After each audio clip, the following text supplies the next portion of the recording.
अध्याय 1 इतिहास। भारत का इतिहास। उत्तर में हिमालय से लेकर दक्षिण में समुद्र तक फैला ये उपमहाद्वीप भारतवर्ष के नाम से ज्ञात है, जिसे महाकाव्य तथा पुराणों में भारतवर्ष अर्थात भारत का देश कहा जाता है तथा यहाँ के निवासियों को भारतीय अर्थात भरत की संतान कहा गया है। यूनानियों ने भारत को इंडिया तथा मध्यकालीन मुस्लिम इतिहासकारों ने हिंद अथवा हिंदुस्तान के नाम से संबोधित किया है। भारतीय इतिहास को अध्ययन की सुविधा के लिए 3 भागों में बांटा गया है: प्राचीन भारत, मध्यकालीन भारत एवं आधुनिक भारत। प्राचीन भारत। 1. प्राचीन भारतीय इतिहास के स्रोत। प्राचीन भारतीय इतिहास के विषय में जानकारी मुख्यतः 4 स्रोतों से प्राप्त होती है: 1. धर्मग्रंथ, 2 ऐतिहासिक ग्रंथ, 3 विदेशियों का विवरण, 4 पुरातत्व संबंधी साक्ष्य। धर्मग्रंथ एवं ऐतिहासिक ग्रंथ से मिलने वाली महत्वपूर्ण जानकारी।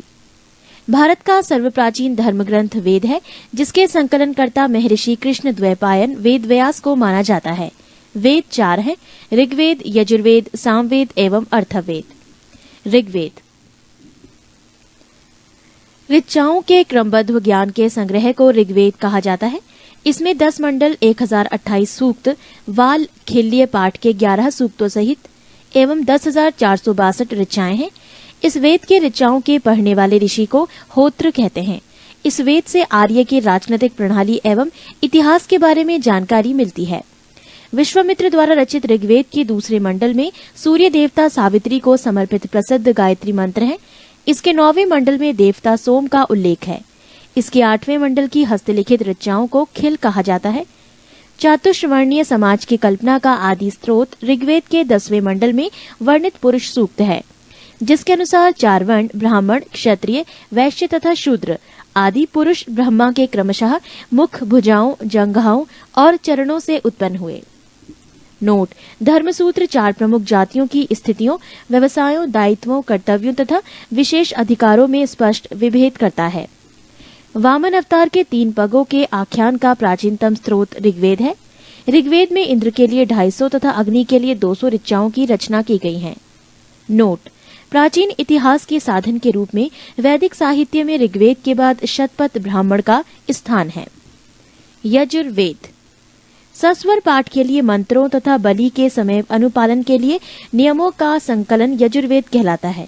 इसके पाठककर्ता को अर्धवयु कहते हैं। ये एक ऐसा वेद है जो गद्य एवं पद्य दोनों में है। सामवेद ये गाई जा सकने वाली ऋचाओं का संकलन है। इसके पाठ्यकर्ता को उद्रात्र कहते हैं। इसे भारतीय संगीत का जनक कहा जाता है। पृष्ठ 2 अर्थवेद। अर्थवा ऋषि द्वारा रचित इस वेद में रोग निवारण, तंत्र मंत्र, जादू टोना, शाप वशीकरण, आशीर्वाद, स्तुति, प्रायश्चित, औषधि, अनुसंधान, विवाह, प्रेम, राजकर्म, मातृभूमि, महात्म्य आदि विविध विषयों से संबद्ध मंत्र तथा सामान्य मनुष्यों के विचारों, विश्वासों, अंधविश्वासों इत्यादि का वर्णन है। इसमें सभा एवं समिति को प्रजापति की 2 पुत्रियां कहा गया है। नोट: सबसे प्राचीन वेद ऋग्वेद एवं सबसे बाद का वेद अर्थवेद है। वेदों को भली भांति समझने के लिए 6 वेदांगों की रचना हुई है। ये है शिक्षा, ज्योतिष, कल्प, व्याकरण, निरुक्त तथा छंद। भारतीय ऐतिहासिक कथाओं का सबसे अच्छा क्रमबद्ध विवरण पुराणों में मिलता है। इसके रचयिता लोमहर्ष अथवा इनके पुत्र उग्रश्रवा माने जाते हैं। इनकी संख्या 18 है, जिनमें से केवल 5 मत्स्य, वायु, विष्णु, ब्राह्मण एवं भागवत में ही राजाओं की वंशावली पाई जाती है। पुराण और संबंधित वंश: विष्णु पुराण, मौर्य वंश, मत्स्य पुराण, आंध्र सातवाहन, वायु पुराण, गुप्त वंश। नोट: पुराणों में मत्स्य पुराण सबसे प्राचीन एवं प्रामाणिक है। अधिकतर पुराण सरल संस्कृत श्लोक में लिखे गए हैं। स्त्रियां तथा शूद्र जिन्हें वेद पढ़ने की अनुमति नहीं थी, वो भी पुराण सुन सकते थे। पुराणों का पाठ पुजारी मंदिरों में किया करते थे। स्मृति ग्रंथों में सबसे प्राचीन एवं प्रामाणिक मनुस्मृति मानी जाती है। ये शुंग काल का मानक ग्रंथ है। नारद स्मृति गुप्त युग के विषय में जानकारी प्रदान करता है। जातक के बुद्ध की पूर्व जन्म की कहानी वर्णित है। हीनयान का प्रमुख ग्रंथ कथा वस्तु है, जिसमें महात्मा बुद्ध का जीवन चरित अनेक कथानकों के साथ वर्णित है। जैन साहित्य को आगम कहा जाता है। जैन धर्म का प्रारंभिक इतिहास कल्प सूत्र से ज्ञात होता है। जैन ग्रंथ भगवती सूत्र में महावीर के जीवन कृत्यों तथा अन्य समकालिकों के साथ उनके संबंधों का विवरण मिलता है। अर्थशास्त्र के लेखक चाणक्य, कौटिल्य या विष्णुगुप्त हैं। ये 15 अधिकरणों एवं 180 प्रकरणों में विभाजित हैं। इससे मौर्यकालीन इतिहास की जानकारी प्राप्त होती है। संस्कृत साहित्य में ऐतिहासिक घटनाओं को क्रमबद्ध लिखने का सर्वप्रथम प्रयास कलहड़ के द्वारा किया गया। कलहड़ द्वारा रचित पुस्तक राजतरंगिणी है, जिसका संबंध कश्मीर के इतिहास से है। अरबों की सिंध विजय का वृतांत चचनामा लेखक अली अहमद में सुरक्षित है। अष्टाध्यायी संस्कृत भाषा व्याकरण की प्रथम पुस्तक के लेखक पाणिनि है। इससे मौर्य के पहले का इतिहास तथा मौर्य युगीन राजनीतिक अवस्था की जानकारी प्राप्त होती है। कात्यायन की गार्गी संहिता एवं ज्योतिष ग्रंथ है, फिर भी इसमें भारत पर होने वाले यवन आक्रमण का उल्लेख मिलता है। पतंजलि पुष्यमित्र शुंग के पुरोहित थे। इनके महाभाष्य से शुंगों के इतिहास से इतिहास का पता चलता है। विदेशी यात्रियों से मिलने वाली प्रमुख जानकारी। यूनानी रोमन लेखक। 1. टेसियस। ये ईरान का राजवैद्य था। भारत के संबंध में इसका विवरण आश्चर्यजनक कहानियों से परिपूर्ण होने के कारण अविश्वसनीय है। 2. हेरोडोटस। इतिहास का पिता कहा जाता है। इसने अपनी पुस्तक हिस्टोरिका में 5वीं शताब्दी पूर्व ईसा पूर्व के भारत फारस के संबंध का वर्णन किया है, परंतु इसका विवरण भी अनुश्रुतियों एवं अफवाहों पर आधारित है। पृष्ठ 3. सिकंदर के साथ आने वाले लेखकों में निरियाकस, आने सिक्रेटस तथा आस्टोबुलस के विवरण अधिक प्रामाणिक एवं विश्वसनीय हैं। 4. मेगास्थनीज। ये सेल्यूकस निकेटर का राजदूत था, जो चंद्रगुप्त मौर्य के राज दरबार में आया था। इसने अपनी पुस्तक इंडिका में मौर्य युगीन समाज एवं संस्कृति के विषय में लिखा है। 5. डाइमेकस। ये सीरियन नरेश आंतियोकस का राजदूत था, जो बिंदुसार के राज दरबार में आया था। इसका विवरण भी मौर्य युग से संबंधित है। 6. डायोनीसियस। ये मिस्र नरेश टॉलेमी फिलेडेल्फस का राजदूत था, जो अशोक के राज दरबार में आया था। 7. टॉलेमी। इसने 2री शताब्दी में भारत का भूगोल नामक पुस्तक लिखी। 7. प्लिनी। इसने प्रथम शताब्दी में नेचुरल हिस्ट्री नामक पुस्तक लिखी। इसमें भारतीय पशुओं, पेड़ पौधों, खनिज पदार्थों आदि के बारे में विवरण मिलता है। 9. पेरिप्लस ऑफ द इरिथ्रियन सी। इस पुस्तक के लेखक के बारे में जानकारी नहीं है। ये लेखक करीब 80 ईस्वी में हिंद महासागर की यात्रा पर आया था। इसने उस समय के भारत के बंदरगाहों तथा व्यापारिक वस्तुओं के बारे में जानकारी दी है। बी. चीनी लेखक।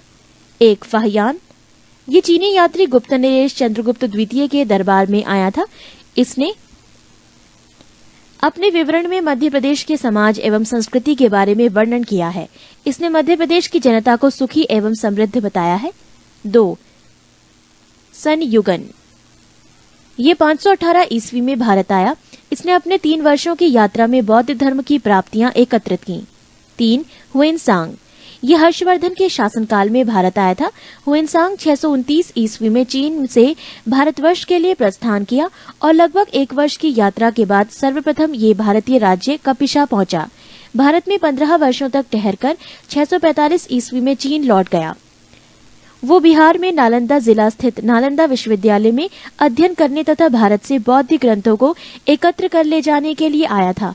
इसका भ्रमण वृतांत CU की नाम से प्रसिद्ध है, जिसमें 138 देशों का विवरण मिलता है।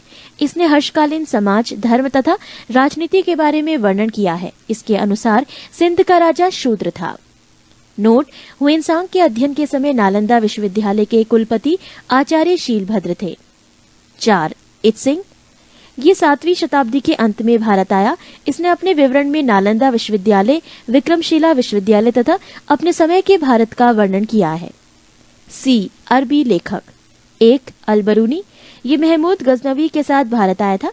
अरबी में लिखी गई उसकी कृति किताबुल हिंद या तहकीके हिंद भारत की खोज आज भी इतिहासकारों के लिए एक महत्वपूर्ण स्रोत है। इसमें राजपूत कालीन समाज, धर्म, रीति रिवाज, राजनीति आदि पर सुंदर प्रकाश डाला गया है। D. अन्य लेखक। 1. तारानाथ।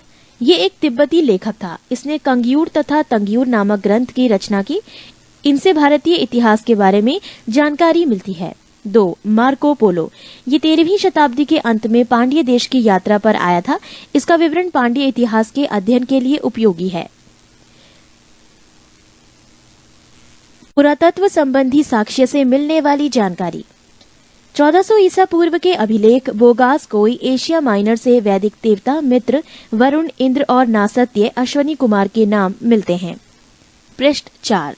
मध्य भारत में भागवत धर्म विकसित होने का प्रमाण यवन राजदूत हेलियोडोरस के वैसनगर विदिशा गरुड़ स्तंभ लेख से प्राप्त होता है। सर्वप्रथम भारतवर्ष का जिक्र हाथी गुम्फा में अभिलेख में है। सर्वप्रथम दुर्भिक्ष की जानकारी देने वाला अभिलेख सोहगोरा अभिलेख है। सर्वप्रथम भारत पर होने वाले हूण आक्रमण की जानकारी भीतरी स्तंभ लेख से प्राप्त होती है। सती प्रथा का पहला लिखित साक्ष्य एरन अभिलेख शासक भानुगुप्त से प्राप्त होती है। रेशम बुनकर की श्रेणियों की जानकारी मंदसौर अभिलेख से प्राप्त होती है। नोट: अभिलेखों का अध्ययन इपिग्राफी कहलाता है।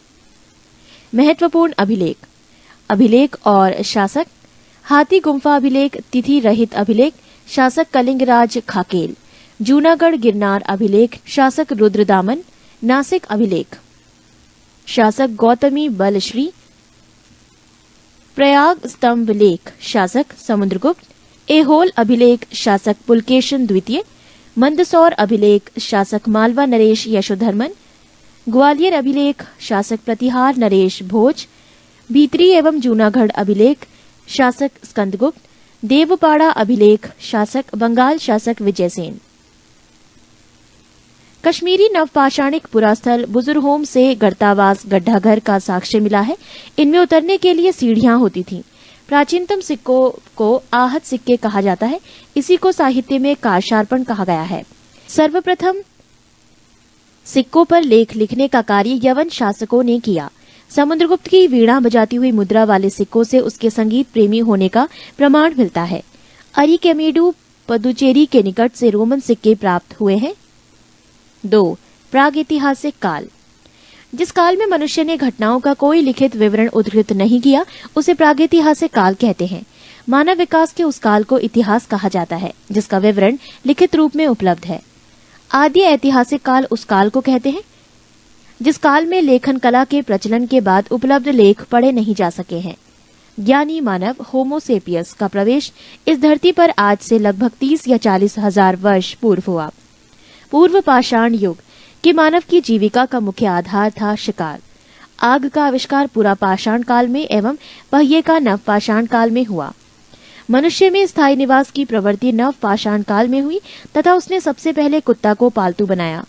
मनुष्य ने सर्वप्रथम तांबा धातु का प्रयोग किया था तथा उसके द्वारा बनाए जाने वाला प्रथम औजार कुल्हाड़ी प्राप्ति स्थल अतिरंपकम था। कृषि का आविष्कार नव पाषाण काल में हुआ। प्रागैतिहासिक अन्न उत्पादक स्थल मेहरगढ़ पश्चिमी बलूचिस्तान में अवस्थित है। कृषि के लिए अपनाई गई सबसे प्राचीन फसल गेहूं एवं जौ थी। पल्लावरम नामक स्थान पर प्रथम भारतीय पुरापाषाण कलाकृति की खोज हुई थी। भारत में पूर्व प्रस्तर युग के अधिकांश औजार स्फटिक पत्थर के बने थे। भारत का सबसे प्राचीन नगर मोहनजोदड़ो था, सिंधी भाषा में, जिसका अर्थ है मृतकों का टीला। पृष्ठ 5। 3. सिंधु सभ्यता। रेडियो कार्बन C14 जैसी नवीन विश्लेषण पद्धति के द्वारा सिंधु सभ्यता की सर्वमान्य तिथि 2350 ईसा पूर्व से 1750 ईसा पूर्व मानी गई है। सिंधु सभ्यता की खोज राय बहादुर दयाराम साहनी ने की। सिंधु सभ्यता को प्रागैतिहासिक, प्रोटो हिस्टोरिक अथवा कांस्य ब्रॉन्ज युग में रखा आलमगीरपुर, जिला मेरठ उत्तर प्रदेश, उत्तरी पुरास्थल मांदा, जिला अखनूर जम्मू कश्मीर तथा दक्षिणी पुरास्थल दायमाबाद, जिला अहमदनगर महाराष्ट्र। सिंधु सभ्यता या सैंधव सभ्यता नगरीय सभ्यता थी। सैंधव सभ्यता से प्राप्त परिपक्व अवस्था वाले स्थलों में केवल 6 को ही बड़े नगर की संज्ञा दी गई है। ये हैं मोहनजोदड़ो, हड़प्पा, गढ़वारीवाला, धौलावीरा, राखीगढ़ी एवं कालीबंगन। स्वतंत्रता प्राप्ति पश्चात हड़प्पा संस्कृति के सर्वाधिक स्थल गुजरात में खोजे गए हैं। लोथल एवं सुतकोतदा सिंधु सभ्यता का बंदरगाह था। जुते हुए खेत और नक्काशीदार ईंटों के प्रयोग का साक्ष्य कालीबंगन से प्राप्त हुआ है। मोहनजोदड़ो से प्राप्त अन्नागार संभवतः सैंधव सभ्यता की सबसे बड़ी इमारत है। मोहनजोदड़ो से प्राप्त बृहत स्नानागार एक प्रमुख स्मारक है, जिसके मध्य स्थित स्नान कुंड 11.88 मीटर लंबा, 7.01 मीटर चौड़ा एवं 2.43 मीटर गहरा है। अग्निकुंड लोथल एवं कालीबंगन से प्राप्त हुए हैं। मोहनजोदड़ो से प्राप्त एक शील पर 3 मुख वाला देवता पशुपतिनाथ की मूर्ति मिली है। उनके चारों ओर हाथी, गैंडा, चीता एवं भैंसा विराजमान है। मोहनजोदड़ो से नर्तकी की एक कांस्य मूर्ति मिली है। हड़प्पा की मोहरों पर सबसे अधिक एक श्रृंगी पशु का अंकन मिलता है। मनके बनाने के कारखाने लोथल एवं चन्हूदड़ो से मिले हैं। सिंधु सभ्यता की लिपि भाव चित्रात्मक है। ये लिपि दाई से बाईं ओर लिखी जाती थी। जब अभिलेख एक से अधिक पंक्तियों का होता था तो पहली पंक्ति दाईं से बाईं और दूसरी बाईं से दाईं ओर लिखी जाती थी। सिंधु सभ्यता के लोगों ने नगरों तथा घरों के विन्यास के लिए ग्रीड पद्धति अपनाई। घरों के दरवाजे और खिड़कियां सड़क की ओर न खुलकर पिछवाड़े की ओर खुलते थे। केवल लोथल नगर के घरों के दरवाजे मुख्य सड़क की ओर खुलते थे। सिंधु सभ्यता में मुख्य फसल थी गेहूं और जौ। सैंधव वासी मिठास के लिए शहद का प्रयोग करते थे। रंगपुर एवं लोथल से चावल के दाने मिले हैं, जिनसे धान की खेती होने का प्रमाण मिलता है। चावल के प्रथम साक्ष्य लोथल से ही प्राप्त हुए हैं। सुरकोतदा, कालीबंगन एवं लोथल से सैंधवकालीन घोड़े के अस्थि पंजर मिले हैं। तौल की इकाई संभवतः 16 के अनुपात में थी।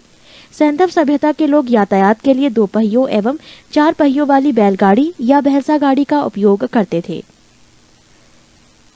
सिंधु काल में विदेशी व्यापार, आयातित वस्तुएं और प्रदेश। तांबा प्रदेश खेतड़ी, बलूचिस्तान, ओमान। चांदी अफगानिस्तान, ईरान। सोना Karnataka, Afghanistan, Iran. Tin Afghanistan, Iran. गोमेद सौराष्ट्र, लाजवर्द मेसोपोटामिया। सीसा ईरान। पृष्ठ 6। मेसोपोटामिया के अभिलेखों में वर्णित मेलुहा शब्द का अभिप्राय सिंधु सभ्यता से ही है। संभवतः हड़प्पा संस्कृति का शासन वाणिक वर्ग के हाथों में था। पिग्गट ने हड़प्पा एवं मोहनजोदड़ो को एक विस्तृत साम्राज्य की जुड़वा राजधानी कहा है। सिंधु सभ्यता के लोग धरती को उर्वरता की देवी मानकर उसकी पूजा किया करते थे। वृक्ष पूजा एवं शिव पूजा के प्रचलन के साक्ष्य भी सिंधु सभ्यता से मिलते हैं। स्वस्तिक चिन्ह संभवतः हड़प्पा सभ्यता की देन है। इस चिन्ह से सूर्योपासना का अनुमान लगाया जाता है। सिंधु घाटी के नगरों में किसी भी मंदिर के अवशेष नहीं मिले हैं। सिंधु सभ्यता के मां मातृ देवी की उपासना सर्वाधिक प्रचलित थी। पशुओं में कुबड़ वाला सांड इस सभ्यता के लोगों के लिए विशेष पूजनीय था।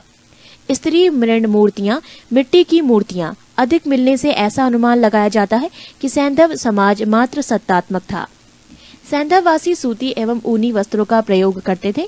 मनोरंजन के लिए सैंधववासी मछली पकड़ना, शिकार करना, पशु पक्षियों को आपस में लड़ाना, चौपड़ और पासा खेलना आदि साधनों का प्रयोग करते थे। सिंधु सभ्यता के लोग काले रंग से डिजाइन किए हुए लाल मिट्टी के बर्तन बनाते थे। सिंधु सभ्यता के लोग तलवार से परिचित नहीं थे। कालीबंगन एकमात्र हड़प्पा कालीन स्थल था जिसका निचला शहर सामान्य लोगों के रहने हेतु भी किले से घिरा हुआ था। पर्दा प्रथा एवं वैश्यवृत्ति सैंधव सभ्यता में प्रचलित थी। शवों को जलाने एवं गाड़ने यानी दोनों प्रथाएं प्रचलित थी। हड़प्पा में शवों को दफनाने जबकि मोहनजोदड़ो में जलाने की प्रथा विद्यमान थी। लोथल एवं कालीबंगा में युग्म समाधियां मिली हैं। सैंधव सभ्यता के विनाश का संभवतः सबसे प्रभावी कारण बाढ़ था। आग में पकी हुई मिट्टी को टेराकोटा कहा जाता है। सैंधव सभ्यता के प्रमुख स्थल नदी, उत्खननकर्ता एवं वर्तमान स्थिति। 1. प्रमुख स्थल हड़प्पा, नदी रावी, उत्खननकर्ता दयाराम साहनी एवं माधो स्वरूप वत्स, वर्ष 1921, स्थिति पाकिस्तान का मोंटगोमरी जिला। 2. प्रमुख स्थल मोहनजोदड़ो, नदी सिंधु, उत्खननकर्ता राखाल दास बैनर्जी, वर्ष 1922, स्थिति पाकिस्तान के सिंध प्रांत का लरकाना जिला। 3. प्रमुख स्थल चन्हूदड़ो, रदी सिंधु, उत्खननकर्ता गोपाल मजूमदार, वर्ष 1931, स्थिति सिंध प्रांत पाकिस्तान। 4. प्रमुख स्थल कालीबंगन, नदी खग्गर, उत्खननकर्ता बीबी लाल एवं बीके थापड़, वर्ष 1953, स्थिति राजस्थान का हनुमानगढ़ जिला। 5. कोट दीजी, नदी सिंधु, उत्खननकर्ता फजल अहमद, वर्ष 1953, स्थिति सिंध प्रांत का खैरपुर स्थान। 6. रंगपुर, नदी मादर, उत्खननकर्ता रंगनाथ राव, वर्ष 1953 से 54। स्थिति गुजरात का काठियावाड़ जिला। 7। प्रमुख स्थल रोपड़, नदी सतलज। उत्खननकर्ता यज्ञदत्त शर्मा। वर्ष 1953 से 56। स्थिति पंजाब का रोपड़ जिला। 8। प्रमुख स्थल लोथल, नदी भोगवा। उत्खननकर्ता रंगनाथ राव। वर्ष 1955 से 1962। स्थिति गुजरात का अहमदाबाद जिला। 9। आलमगीरपुर, नदी हिंडन। उत्खननकर्ता यज्ञदत्त शर्मा। वर्ष 1958। स्थिति उत्तर प्रदेश का मेरठ जिला। 10। सुंत कांगी डोर, नदी दाशक। उत्खननकर्ता ऑरेंज स्टाइल जॉर्ज डेल्स। वर्ष 1927 एवं 1962। स्थिति पाकिस्तान के मकरान में समुद्र तट के किनारे। 11। बनमाली, नदी रंगोई। उत्खननकर्ता रविंद्र सिंह बिष्ट। वर्ष 1974। स्थिति हरियाणा का हिसार जिला। 12। प्रमुख स्थल धौलावीरा, नदी नील। उत्खननकर्ता रविंद्र सिंह बिष्ट। वर्ष 1990 से 91। स्थिति गुजरात के कच्छ जिला। ये थे सैंधव सभ्यता के प्रमुख स्थल, नदी, उत्खननकर्ता एवं वर्तमान स्थिति। पृष्ठ 7। 4। वैदिक सभ्यता। वैदिक काल का विभाजन 2 भागों, 1 ऋग्वैदिक काल 1500 से 1000 ईसा पूर्व और 2 उत्तर वैदिक काल 1000 से 600 ईसा पूर्व में किया गया है। आर्य सर्वप्रथम पंजाब एवं अफगानिस्तान में बसे। मैक्स मूलर ने आर्यों का मूल निवास स्थान मध्य एशिया को माना है। आर्यों द्वारा निर्मित सभ्यता वैदिक सभ्यता कहलाई। आर्यों द्वारा विकसित सभ्यता ग्रामीण सभ्यता थी। आर्यों की भाषा संस्कृत थी। आर्यों के प्रशासनिक इकाई आरोही क्रम से इन 5 भागों में बटा था: कुल, ग्राम, विश, जन, राष्ट्र। ग्राम के मुखिया ग्रामीणी एवं विश का प्रधान विशपति कहलाते थे। जन के शासक को राजन कहा जाता था। राज्य अधिकारियों में पुरोहित एवं सेनानी प्रमुख थे। सूत, रथाकार तथा कमादी नामक अधिकारी रत्नी कहे जाते थे। इनकी संख्या राजा सहित करीब 12 हुआ करती थी। पूरब दुर्गपति एवं स्पष्ट जनता की गतिविधियों को देखने वाले गुप्तचर होते थे। वाजपति गोचर भूमि का अधिकारी होता था। उग्र अपराधियों को पकड़ने का कार्य करता था। सभा एवं समिति राजा को सलाह देने वाली संस्था थी। सभा श्रेष्ठ एवं संभ्रांत लोगों की संस्था थी, जबकि समिति सामान्य जनता का प्रतिनिधित्व करती थी। इसके अध्यक्ष को ईशान कहा जाता था। युद्ध में कबीले का नेतृत्व राजा करता था। युद्ध के लिए गविष्टि शब्द का प्रयोग किया गया है, जिसका अर्थ है गायों की खोज। 10 राज्य युद्ध का उल्लेख ऋग्वेद के 7वें मंडल में है। ये युद्ध परशणी रावी नदी के तट पर सुदास एवं 10 जनों के बीच लड़ा गया, जिसमें सुदास विजय हुआ। ऋग्वैदिक समाज 4 वर्णों में विभक्त था। ये वर्ण थे ब्राह्मण, क्षत्रिय, वैश्य और शूद्र। ये विभाजन व्यवसाय पर आधारित था। ऋग्वेद के 10वें मंडल के पुरुष सूक्त में चतुर्वर्णी का उल्लेख किया गया है। इसमें कहा गया है कि ब्राह्मण परम पुरुष के मुख से, क्षत्रिय उनकी भुजाओं से, वैश्य उनकी जांघों से एवं शूद्र उनके पैरों से उत्पन्न हुए हैं। आर्यों का समाज पितृ प्रधान था। समाज की सबसे छोटी इकाई परिवार या कुल थी, जिसका मुखिया पिता होता था, जिसे कुलप कहा जाता था। स्त्रियां इस काल में अपने पति के साथ यज्ञ कार्य में भाग लेती थीं। बाल विवाह एवं पर्दा प्रथा का प्रचलन नहीं था। विधवा अपने मृतक पति के छोटे भाई देवर से विवाह कर सकती थी।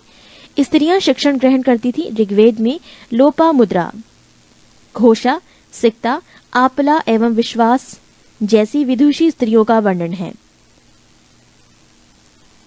उपनिषदों की कुल संख्या है 108, महापुराणों की संख्या है 18 और वेदांग की संख्या है 6।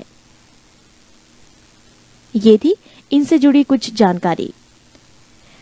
जीवन भर अविवाहित रहने वाली महिलाओं को अमाजु कहा जाता था।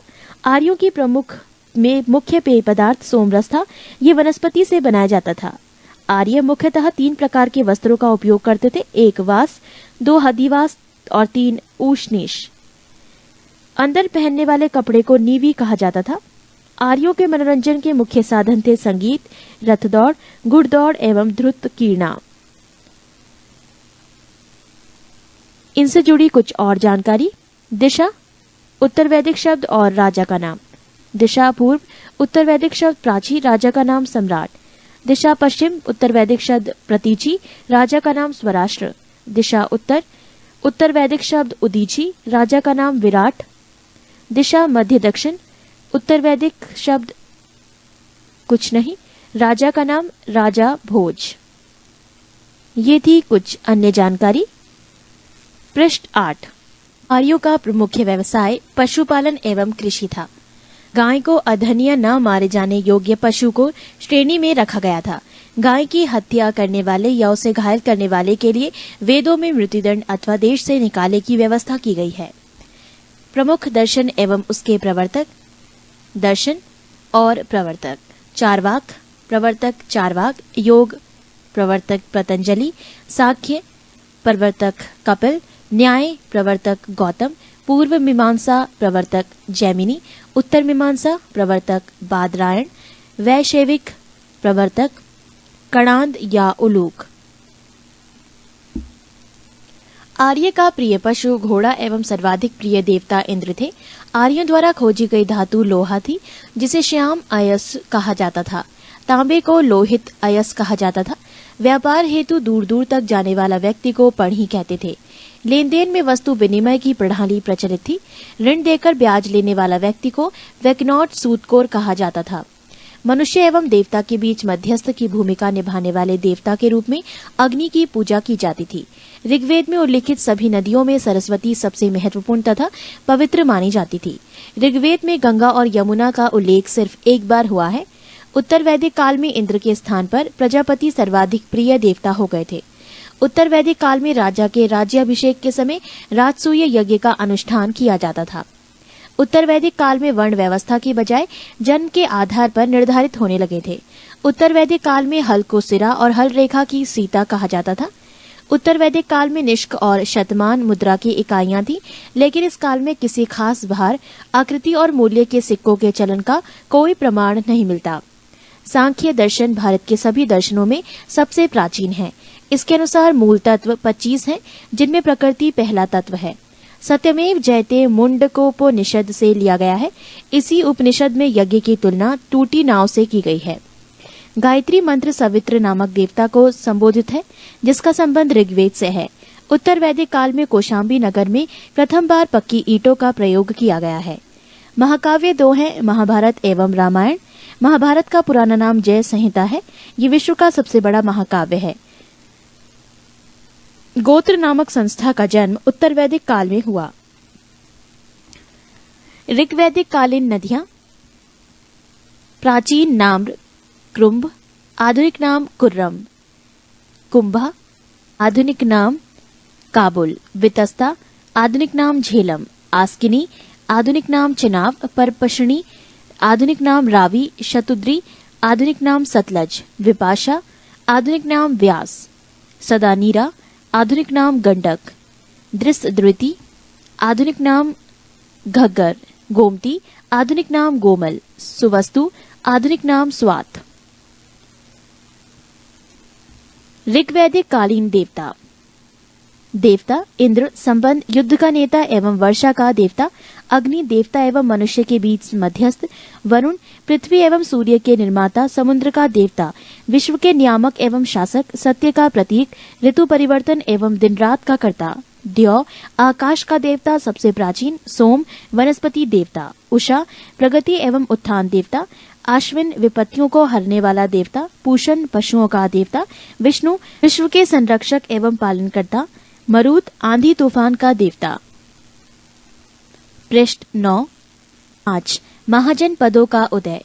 बुद्ध के जन्म के पूर्व 6ठी शताब्दी ईसा पूर्व में भारतवर्ष 16 जनपदों में बटा हुआ था। इसकी जानकारी हमें बौद्ध ग्रंथ अगुंतर निकाय से मिलती है। 1 महाजनपद अंग, राजधानी चंपा। क्षेत्र आधुनिक स्थान भागलपुर, मुंगेर, बिहार। 2 मगध, राजधानी गिरिब्रज राजगृह। क्षेत्र पटना, गया, बिहार। 3 काशी, राजधानी वाराणसी। क्षेत्र वाराणसी के आसपास उत्तर प्रदेश। 4 महाजनपद वत्स, राजधानी कौशाम्बी। क्षेत्र इलाहाबाद के आसपास उत्तर प्रदेश। 5 महाजनपद वज्जी, राजधानी वैशाली, विदेह और मिथिला। क्षेत्र मुजफ्फरपुर एवं दरभंगा के आसपास का क्षेत्र। 6 महाजनपद कौसल, राजधानी श्रावस्ती। क्षेत्र फैजाबाद, उत्तर प्रदेश। 7 महाजनपद अवंती, राजधानी उज्जैन या महिष्मती, क्षेत्र मालवा उत्तर प्रदेश।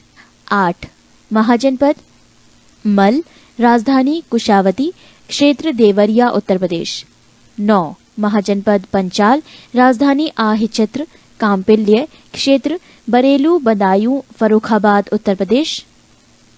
10 महाजनपद चेदी, राजधानी शक्तिमती, क्षेत्र बुंदेलखंड उत्तर प्रदेश। 11 महाजनपद कुरु, राजधानी इंद्रप्रस्थ, क्षेत्र आधुनिक दिल्ली मेरठ एवं हरियाणा के कुछ क्षेत्र। 12 महाजनपद मत्स्य, राजधानी विराटनगर, क्षेत्र जयपुर राजस्थान के आसपास के क्षेत्र।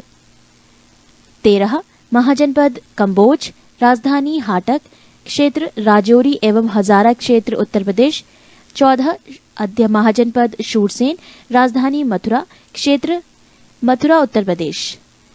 15 महाजनपद अशमक, राजधानी पोटली या पोतन, क्षेत्र गोदावरी नदी, क्षेत्र दक्षिण भारत का एकमात्र जनपद। 16 महाजनपद गांधार, राजधानी तक्षशिला, क्षेत्र रावलपिंडी एवं पेशावर, पाकिस्तान।